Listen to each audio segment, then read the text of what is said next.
Velkommen til Ship and Amor. I dag har jeg inviteret Tue Ravn, teolog, ind i studiet for at diskutere en kristen humanisme som løsning på den teologiske polarisering mellem højrefløjs konservatisme og en venstrefløjs selvrealiseringsønsker.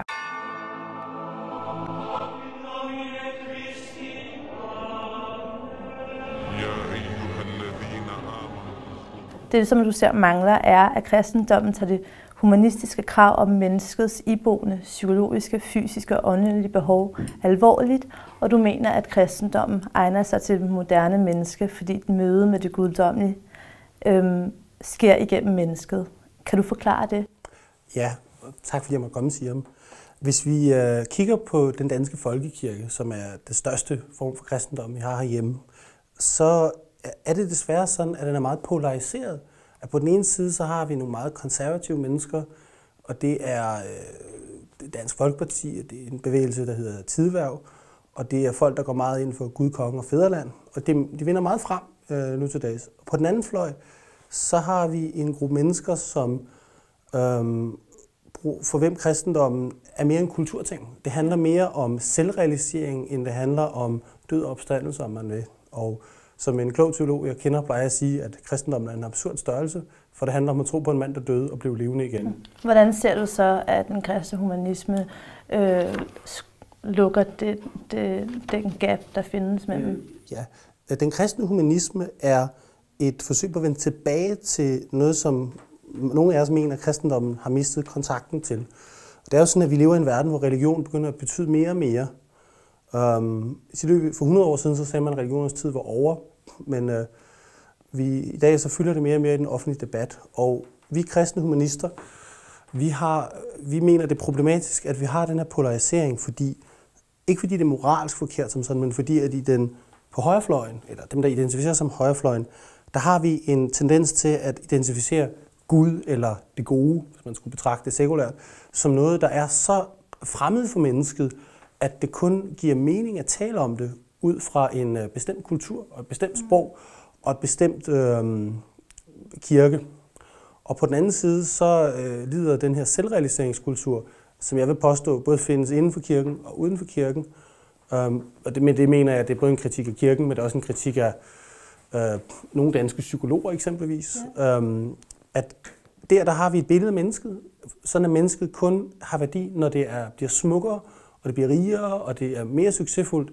Det er egentlig ligegyldigt, hvor smuk man er, eller hvor rig man er. Det handler bare om at få mere. Det handler om den her evige jagt på vækst, som regeringsgrundlaget konstant handler om. Men det er den kristne humanisme så ikke? Nej, altså, hvad gør den så i stedet? Den kristne humanisme argumenterer for et mellemstadie mellem de to, hvor at vi husker på, at kristendommen jo drejer sig om troen på, at den levende Gud har inkarneret sig som sin indbårne søn. Og med det mener vi, at Gud er blevet menneske. Det er det, der er kernen i kristendommen. I modsætning til andre religioner, hvor Gud har åbenbaret sig gennem en bog, eller en lov, eller en ild eksempelvis, som vi har i Zoroasters religion, så har vi i kristendommen fokus på, at det er det menneskelige, der er vejen til det guddommelige. Derved ikke sagt, at det menneskelige er blevet gjort guddommeligt, men vi mener sådan set, at der er brug for en humanisering af det religiøse. Og hvordan ser du det komme til udtryk i praksis? Som udgangspunkt så ser vi ikke, at kristen humanisme skal bryde ud af kirken. Vi er ikke interesseret i at lave en ny kirke. Vi er interesseret i den måde, vi forstår det, at være religiøs på bliver ændret sig. Der var en dygtig teolog, som formulerede det sådan en gang, at if I can't see my God in a person who doesn't speak my language, or doesn't share my creed, or doesn't share my nationality, I've made God into my image, instead of making me into his image. Og det kan man egentlig se som fokus for den kristne humanisme, at vi er interesseret i at mødet med det guddommelige, det religiøse, om man vil. Dertil kan man sige kort, at alle religioner jo handler om troen på, at der er noget absolut. At det er noget, som finder sted i mennesket. Og at mennesket sådan set ikke kan reduceres til en bestemt identitet. Det kan ikke reduceres til, at du er en mand, eller du er en kvinde, eller du er dansk, eller du er svensk, eller du er tysk. Det er også et andet problem, som i kristen humanisme forsøger at gøre op med. Det er den her forsøg på, at man vil bruge religion politisk, bruge kristendommen til at sige, at være dansk er at være kristen, eller være amerikansk er at være kristen. Det har vi set i mange valgkampagner. Fordi moderne identitet er noget meget komplekst, og det er mere komplekst, end det har været før i historien muligvis. At du kan være dansk, du kan være chic, du kan være Brøndby-fan, du kan være McDonald's-fan, du kan være vild med dogmefilm, og det er stadigvæk det samme. Du kan stadig være det samme person. Og det på mange måder udfordrer vores forståelse af identitet. Og det bliver især sat på spids, når vi taler om religion. Og det er det, der er blevet relevant, fordi religion har fået den betydning, vi har igen. Og hvis man tvivler på det, så kan man prøve at åbne en avis. Men så det vil så sige, at der er et religiøst behov, der udmønter sig forskellige ting? Ja. Jeg finder det underholdende, at man taler om, at flere og flere melder sig ud af folkekirken. Det gør de statistisk set ikke. Men samtidig så har der mere og mere fokus på orientalsk religion, buddhisme, hinduisme, New Age. Så i mine øjne, så er der tydeligvis et religiøst behov, som ikke bliver mødt i kristendommen. Og det er egentlig det, der vakte min interesse for den kristne humanisme, som et forsøg på at møde det her behov. At det er en skam, hvis man skal rejse til Japan og studere zen for at finde indre ro, i stedet for at prøve at gøre det med den kristne tradition, som vi har i Danmark. Hvorfor er den kristne Gud vigtigere? Eller, altså, hvad har den at tilbyde? Er det et sådan, kulturelt projekt så? For mig at se, så er kulturelle dele af religion er altid det spor, religionen efterlader sig, ligesom når vi går ud i sneen. Personligt så er Jesus Kristus min Gud. Det er det, jeg tror på. Men det som grunden til, at jeg mener, at kristendommen har det behov for kristen humanisme i dag, som der er, udover at der er ved at producere kristne i det her land, det er, at kristendommen har en forståelse af mennesket, som jeg mener kan imødekomme mange af de problemer, som det moderne menneske har. For eksempel så kender vi alle sammen det her behov for, at man hele tiden skal være bedre. Ja. Vi kender, mange af os har måske været til mus-samtaler, hvor man skal vurdere sin præstation. Det har vi også fået i kirken, kan jeg hilse at sige. Og det drejer sig hele tiden om, at mennesket skal være perfekt. Det skal hele tiden prøve at gøre sig bedre og bedre og bedre. Og det har vi faktisk en lang tradition for i Danmark at gøre op med i kirken. Reformatorerne og dem, der grundlagde vores kirkebrød med latinske kirke, de snakkede meget om, at vi ikke kunne gøre os selv retfærdige. Og det er stadigvæk en idé, som er til stede i kirken, men det er noget, som jeg mener, vi har behov for at genopdage. Og der, hvor det helt specifikt er relevant for det moderne menneske, så er det, at kristendommen jo lærer os, at vi ikke er perfekte, og det bliver vi aldrig. Det betyder ikke, at man ikke stræber efter at blive bedre, men vi mener, at det kun er at acceptere, at vi er fejlfulde, at vi også kan finde den lykke, som vi måske søger i vores jagt på det perfekte. Der var en dansk psykolog, der skrev en kronik på et tidspunkt, der hedder, at vi må generobre humanismen. Ja. Det mener jeg jo, at vi må generobre den religiøse humanisme. Fordi at uanset om man er tilhænger af kristendommen eller ej, så har kristendommen jo 2000 års på bagen, hvor vi forsøgt at forstå mennesket, og det har påvirket mennesket. Selv Anders Stjernholm er jo påvirket af kristendommen, selvom han siger, det er noget lort. Vi kan diskutere, om han forstår det, men det skal vi jo ikke diskutere her. Men så, som jeg forstår det, så er det ikke vigtigt, altså Guds størrelse, men det er, hvordan han kan bruges, eller tage fat i den kristne arv.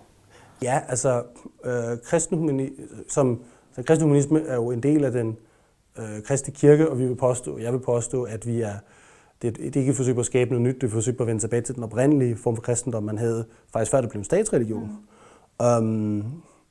Hvad var det, du spurgte om? Hvad var det, du spurgte? At det var ikke så vigtigt, eller det var mindre vigtigt at Gud som størrelse, men altså hvad udfordringen var som moderne mennesker, hvordan vi kan tage brug af den kristne arv. Tak. At hvis vi kigger, det vi kan sige om Gud, det er jo dybest set kun, hvad han har sagt til os. Ja. Det er også derfor, der er nogen, der tror, og nogen, der ikke tror, fordi det afhænger af, hvad for et liv man har, om man er kommet til tro, som de siger. Og som udgangspunkt vil jeg sige, at vi kan jo ikke vide noget om, hvad Gud er i sig selv. Nej. Men sådan er der jo mange ting, der er i tilværelsen. Det kan være svært at vide. Der er ikke nogen af os, der ved, hvad kærlighed egentlig er. Vi har en erfaring af det, vi har en oplevelse af det. Man kunne sige det samme om banksystemet efterhånden, ikke? Og derfor så, det der er vigtigt for os som kristne humanister, det er, at fokus bliver lagt på den menneskelige relation til det guddommelige. At forstå, hvordan det hjælper os til at leve et bedre liv. Hvor vi på den ene side undgår en selvforståelse, hvor at Gud bliver så radikalt anderledes, at der ikke er plads til andre. Om det så er indvandrere, eller det er svenskere, eller det er folk fra Jylland, eller humanister for guds skyld, så er det er problematisk for os som samfund, hvis vi skal fungere, fordi vi er trods alt et sekulært land. På den anden side, så er kristen humanisme også en måde, at vi kan stige det her rotteræs med konkurrencestat og selvrealisering og spældt weekender, eller hvad man nu er, man laver. Jamen altså, jeg har stadig lidt svært ved at forstå, hvordan at det ikke nemlig kan blive, altså hvis det er menneskets behov, som er i centrum, hvordan det undgår at blive et ego-projekt, altså hvad er det, altså hvis den bare imødekommer mennesket bare, men... De gamle kirke, dem der grundlagde den kristne kirke, de plejede at sige, at når man finder Gud, så finder man sig selv. Det er også et begreb, eller et mantra, man finder i meget New Age. Og for mig at se, så handler det sådan set om at lægge egoet bag sig. Ja. Det handler om at gå fra at spørge, hvad er det, verden skal give mig, til at spørge, hvad kan jeg give verden? Og hvis man skulle formulere det sådan mere prædikenagtigt, så kunne man jo sige, at det handler om at blive et objekt for Guds vilje, i stedet for at forsøge at gøre ham til et objekt for min vilje. Så det, sådan, man kan tale om en bevægelse væk fra ego imod hel integration i verden. Og så der er nogen, der kalder det opløsning. Egoet bliver opløst. Nogen, der kalder det blive et helt menneske. Det er der meget stor tradition for i den protestantiske kirke. Den schweiziske psykiater Carl Jung, han kaldte det for at blive et selv, at man bliver integreret i verden. Det betyder ikke, at der ikke er en afgrænsning mellem mig og det, der er omkring mig, men det betyder, at jeg forstår min naturlige afgrænsning i forhold til verden, sådan at jeg undgår konstant at være i konflikt med verden. Faktisk er det også et opgør med idealbilledet, eller gå ind i virkeligheden på en eller anden måde? Altså, eller hvad? Man kan sige, at den kristne humanisme ligger sig tæt samarbejde med mange af de mennesker, som har været med til at grundlægge mange kulturkritiske studier. For eksempel, der var en amerikansk humanist, der hed Edward Said. Han skrev en bog, der hed Orientalism, som har været med til at gå op med vores koloniale fortid. Og han har været med til at forme den moderne kristne humanisme, og han beskriver humanisme som det at indse, at verden er skabt af menneskelige handlinger, og ikke nødvendigvis af kun en guddommelig vilje. Så på den måde kan man også sige, at formålet, den humanistiske del, kristne humanisme, er at bryde de mentale lænker, som vi mennesker skaber for os selv. Så der var en dygtig engelsk filosof, der sagde engang, at mennesket er det eneste billede, dyr, der skaber billeder af sig selv, og så forsøger at udleve dem. Så på den måde kan man også se målet i den kristne humanisme, og i kristendommen vil jeg påstå, at mennesket skal blive frit. Mennesket er blevet sat frit igennem Guds eget offer, og mennesket skal gå ud og være menneske.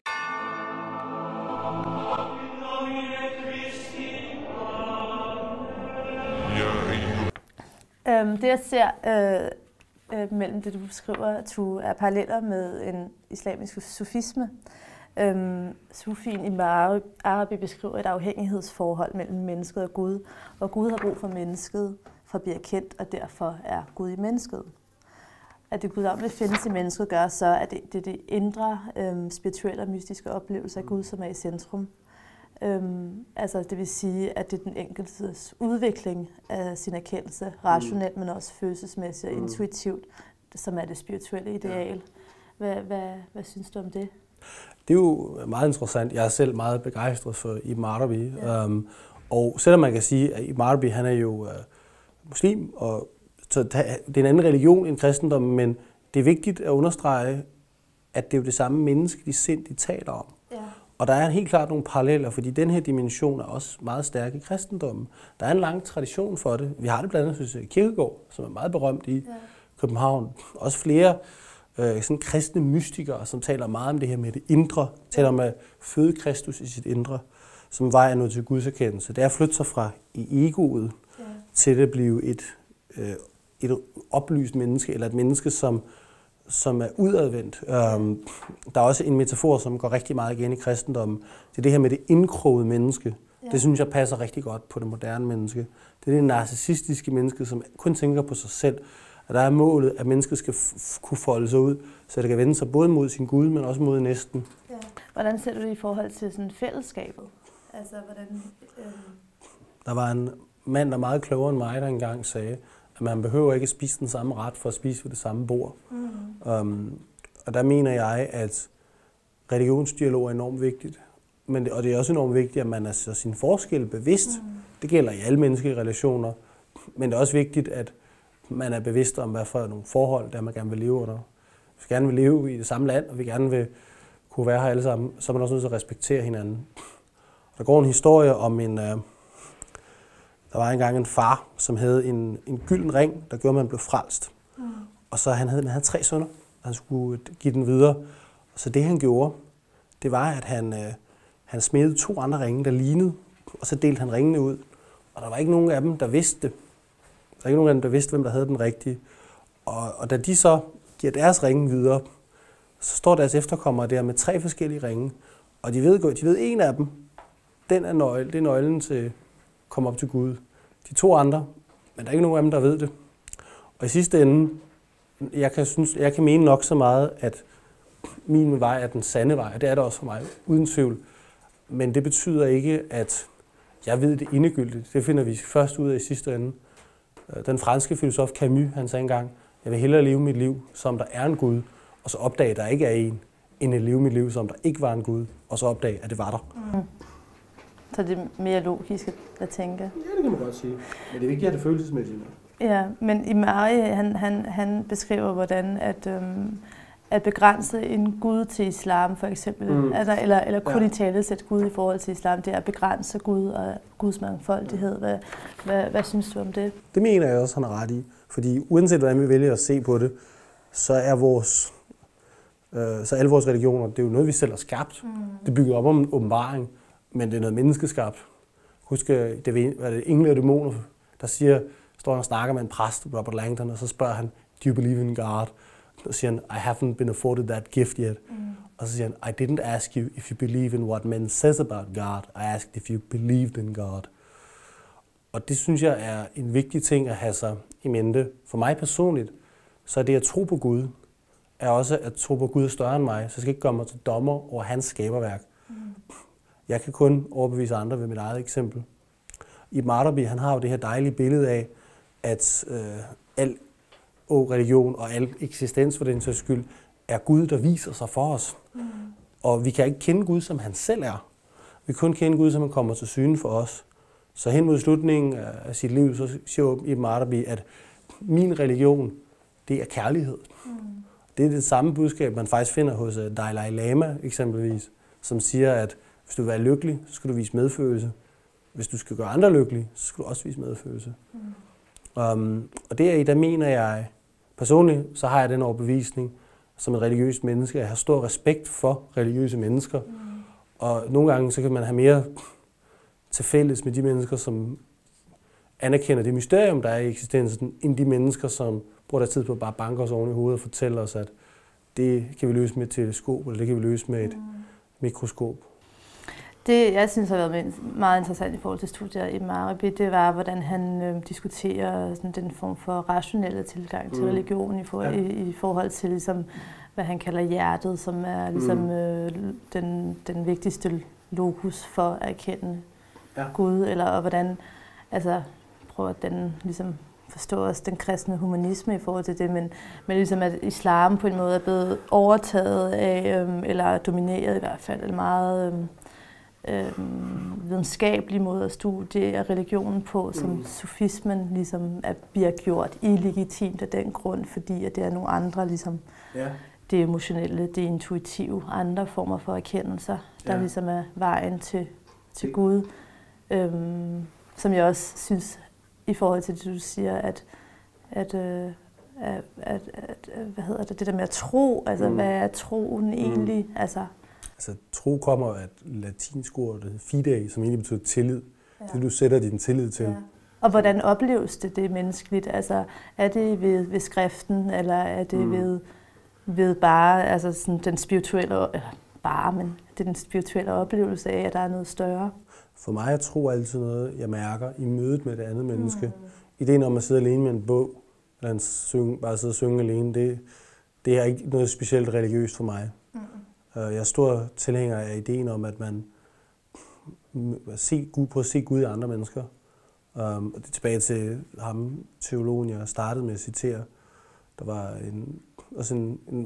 apropos det her med det moderne menneske, og så var der en anden klog mand, der sagde engang, at det er i mødet med den anden, at jeg bliver mig selv. Og det for mig er egentlig et overset grundlag i den måde, vi tilgår andre religioner på, og andre mennesker nu til dags. Det er, at vi tror, at jeg kan være mig uden dig. Vi kan gå rundt og være os selv i vores egen lille ego-boble. Men når man ser på, hvor mange mennesker, der spiser antidepressiver og søger ud og bliver spirituelle, eller går til yoga, eller jeg kommer efter dig, så er det jo et tegn på mig at se på, at det holder ikke, den her selvrealisering. Fordi, hvad er det for et selv, du vil realisere i sidste ende? Det er meget interessant, det du nævner med Ibn Arabi og af hjertet, fordi at det har faktisk en parallel til den kristne mystik, som man også kan se som del af den kristne humanisme, at den her idé om det, hvad skal man sige, det imaginære. Ikke som fantasi, men det imaginære, at man faktisk, at det egentlig også er der, Gud han viser sig. Og det lyder for mange mennesker, mange moderne mennesker, som sådan noget magisk noget, fordi at, jamen, vi er jo rationelle, og vi kan vi har naturvidenskab, der kan forklare os alting, men det, jeg tror, man skal forstå ved det imaginære, det er faktisk det, at verden ikke bare objektiv, verden er også et sted mellem objektiv og subjektiv. Den består, når vi får stress, så bliver vi ramt, det er fordi, vi bliver påvirket af noget, som ikke bare er et tal. Det har en kvalitativ vægt, om man vil, som kan knuse os. Og det kan også være det, når vi bliver forelsket, eller når vi får børn, eller sådan noget. Det er også noget, der tvinger os ud af os selv. Der møder vi verden, eller vores venner, som det skriver Ibn Arabi og de andre sufier jo helt vildt meget om venskab. Den her udleverende kærlighed til andre, til skabelsen. Ibn Arabi, han har det her smukke billede, som jeg mener også er at finde hos flere kristne mystikere med, at på samme tid så er der, at man skabelse og skaber, at Gud skaber verden for at blive så spejle sig selv. Og det er også en tanke, du finder i meget moderne teologi, faktisk. Det er desværre ikke noget, der kommer ud så tit til populær formidling, og det kan man ærge sig lidt over. Men det her fokus på det imaginære, som det indre, der hvor mødet med det guddommelige finder, og mødet med en selv. For det er det, der er vigtigt at forstå, både i forhold til kristen humanisme, men også til mystik, hvis man vil bruge det sådan, det er, at der ikke er noget møde med det guddommelige, uden at finde sig selv. Og det skal ikke nødvendigvis forstås som sådan en New Age-funktion, men det er simpelthen et spørgsmål om, hvad er jeg for et menneske, og hvad hører jeg til? Hvor hører jeg til i verden?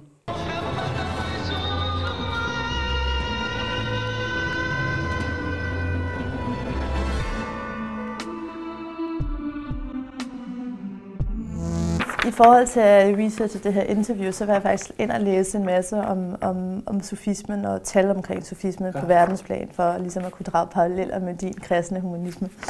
Og det jeg så fandt mange artikler omkring, det var, at sufismen var en form for overset ressource i islam. Mystikken var, fordi at den ligesom havde, den kunne bane bro. Og det jeg hører, du siger, det er også i forhold til den kristne humanisme, eller den kan gå ind og dække et behov, som er et behov, som vi har brug for at blive dækket i moderne samfund, og som du i tale sætter, altså vores følelse af isolation og depression og ængstelighed over at skulle leve op til de her selvrealiseringsprojekter. Lige præcis. Er det sådan, du ser, at det bliver brugt? Nej, det er desværre ikke sådan, jeg ser, at det bliver brugt, men det er sådan, jeg kunne ønske mig, at det blev brugt. Der var en dygtig katolsk teolog, der sagde for, jeg tror det er 50 år siden, at in the future, everyone will be either mystic or not a Christian at all. Yeah. Og jeg tror egentlig, de første ting, vi skal gøre, det er faktisk at gøre op med det her i kristendom. Det er at gøre op med det her begreb om en mystiker som noget fremmed, fordi vi har alle sammen en indre, imaginær del af os selv. Det er jo del af vores psykologi. Det betyder, sådan som jeg forstår egentlig også, måske ikke kommer med Ibn Arabis forståelse af det imaginære, så er det også en kamp. Ja. Altså en kamp mellem de her to verdener, og mellem ens rationale og det andet, ikke? Eller så, og det guddommelige, eller det menneskelige og det guddommelige. Det er rigtigt. Her kan man oplagt pege på den schweiziske psykiater Jung igen, som beskæftigede sig med det her faktisk. Han var også ude med riven efter kristendom for at være for, at han sagde, det var for udadvendten, eller det var for ekstern en ting. Det handlede om kirker og struktur og sang. Man havde ikke blik for det indre. Og for ham, der er psykens udvikling et spørgsmål om en indre kamp, om at forene sig, og det er, når det forener sig, at det kan komme til finde Gud. Og der er det også værd at nævne, at han faktisk taler om det indre gudesbillede som billede på en selv. Og det er egentlig også en tanke, der er spejlet i Ibn Arabi, at det billede, jeg har af Gud, det er ikke en disclaimer på min egen religion nødvendigvis, men det er altid en projektion af mig selv. Så på den måde er der altid en konflikt. Jeg synes også, det er interessant, altså Jung beskriver det som integration, men der er også nogle andre psykologer, der tænker, at det er jo egentlig, at det er også et form for ideal, der er uopnåeligt. Altså sådan, at måske er den indre kamp også, nemlig at det ikke skal være selvrealisering, og du når aldrig til dit eget ideal, men du kommer altid til, ligesom i Sisyphus, altid køre rundt i den her cirkulære bevægelse af den samme kamp, altså sådan repetitionssindssyge med dig selv. Altså, ser du det? Dertil kan man jo sige, at kristendommen, den kristne humanismes gave til det moderne menneske, er, at det ikke skal perfektionere sig selv, men det kan affinde sig med sig selv. Og jeg mener, at når du holder op med at søge det, der ligger foran os, det, der ligger over os, så kan du finde ind til det, der ligger inde i os. Og jeg tror, det er noget, vi skal tage mere alvorligt, hvis vi vil. Men er det så er det en vej ud af lidelse, eller den accept af den lidelse, du har? Det er faktisk noget, som de kristne mystikere snakker enormt meget om, hvordan den her søgen efter Gud er en overkommelse af lidelse. En af de mest berømte, han hed Eckhart, han snakkede meget om, at vi kan erkende, at i lidelsen er Gud med os. Gud, han bærer lidelsen med os. Og som også, der er flere studier, der viser, at langt de fleste sufier, og kristne mystikere for den sags skyld, er jo gået ind i det her imaginære projekt, som det bliver til, for at overkomme lidelse, personlig lidelse, i nogle tilfælde psykisk lidelse. Det er jo derfor, hvis man skal tro Jung selv, så er det jo derfor, han brød med Freud, at det er simpelthen Jung, han mente, at mennesket havde en religiøs element i sin egen psyke, som det var nødt til at udleve, for ellers ville det aldrig blive helt, så ville det aldrig komme over sine neuroser. Man kan også sige kort, at jeg er personligt meget glad for, at vi aldrig når det der ideal, selvom jeg ikke vil kalde selvbilledet er selvfølgelig et ideal, men vi kommer aldrig helt væk fra vores idealer, så vi jo holder jo op med at være menneske. Man kan sige, vi overvinder aldrig vores dæmoner, men vi kan lære at leve over dem, eller over dem, og derfor så er det også et spørgsmål, og det som, for at vende tilbage til det allerførste spørgsmål, det som den kristne humanisme gerne vil give det moderne menneske, er et orienteringsmiddel, noget det kan orientere sit liv efter, så det ikke slider sig selv op i jagten på perfektion eller i kamp med sine medmennesker. Jeg kan sige meget afslutningsmæssigt, en stor oplevelse for mig selv i det her projekt var, og det var, jeg fik øjnene op for, at vi er nødt til at tage det her mystiske element i kristendommen ind, fordi nu nævnte du, hvor mange sufier der var, og det er jo en stor del, selvom der er wahhabismen ikke anerkender det, så har det faktisk i mange tilfælde fået en større indflydelse i islam, der har i kristendom. Jeg kan huske, at jeg sad og diskuterede det her med en fransk filosof engang. Jeg var i USA, og så kigger han på mig og spørger, bruger eksemplet med Corbin og spørger, hvordan han forstår det her med mystik, hvor han kigger på mig og siger, folk, der snakker om mystik, de ved ikke, hvad de taler om. Og det for mig var meget skelsættende for mig, fordi jeg er også opdraget til at tænke på det som sådan, vi tænker alle sammen på det, vi skal være så rationelle, vi skal være så beregnende, så heroppe hele tiden. Men det imaginære, som ligger et sted mellem herop og hernede, det er måske der, hvor vi kan løse nogle af de problemer, som vi går og kæmper med. Tusind tak, Tue. Det har været en fornøjelse. Jeg synes, vi har fået dækket det her brede emne, og håber på, at I ser har kunne følge godt med. Jeg ser, at den kristne humanismen og sufismen bliver diskuteret meget mere fremover som en løsning på moderne udfordringer. Tusind tak.